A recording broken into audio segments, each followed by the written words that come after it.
Hey guys, today we're going to be talking about box joints. Why use box joints? Well, because they allow for more gluing surface, and more gluing surface means the joint is stronger. A lot stronger.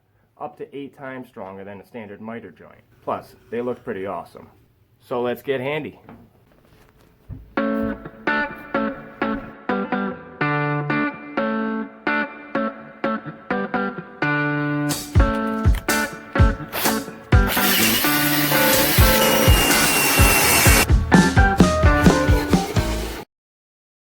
So the first thing you're going to need to do is get a flat board for the back or the base of the jig. I have a piece of this 1x4 that I got from a door trim remodel I did last year that'll work perfect. You want to make sure that you cut it long enough so that you have support on both sides of the blade. I'm going from the left edge of my table saw to about 6 inches past my blade.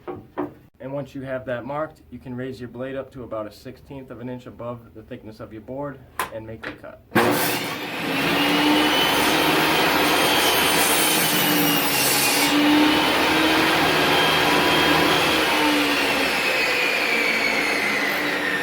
You'll want to get a scrap piece the same thickness that your box will be made from, probably from the project you're making this jig for. That way, you'll already have one dimension cut.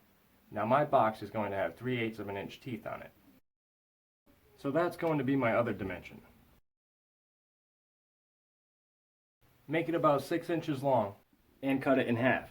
Keep both pieces. Once you line up your jig, secure it to your miter gauge assembly. I'm using some washers and sheetrock screws. And now it's time to unplug the table saw and swap out blades for your dado stack. And don't worry if you don't have a dado stack, this jig works for single blades as well. Just make the width of your notch the same width as your saw blade, typically about 1/8 of an inch. Next, I'm raising my blade to match the 3/4 of an inch on the tooth or spacer.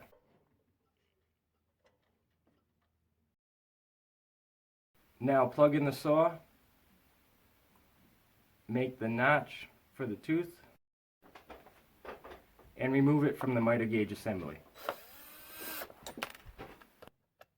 Make sure your tooth fits snug. If it's too tight, sand it down until it fits. If it's too loose, throw it away and try again.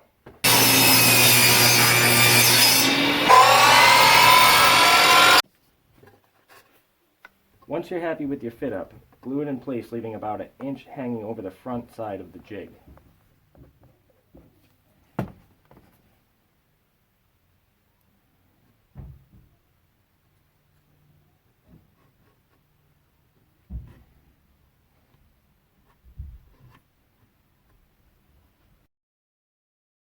When the glue dries, cut off the excess on the back side of the jig and sand it flush.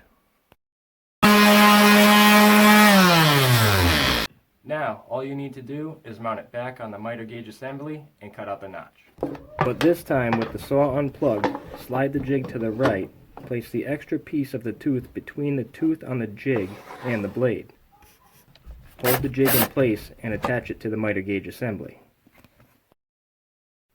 Once it's secure, plug the saw in and make the notch.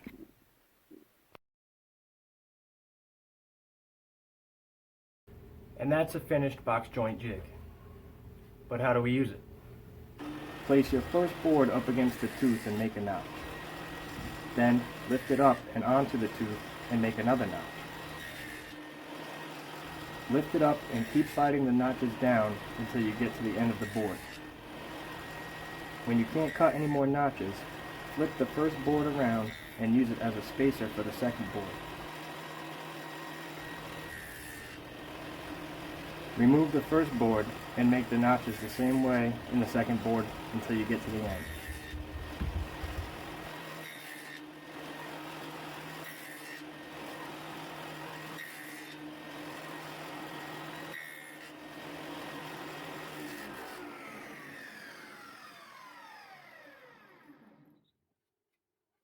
You should be left with a pretty snug fit, but if you think that your joint's a little too tight, give the jig a couple light taps to the left with a hammer. If you think it's a little too loose, give it a couple light taps to the right.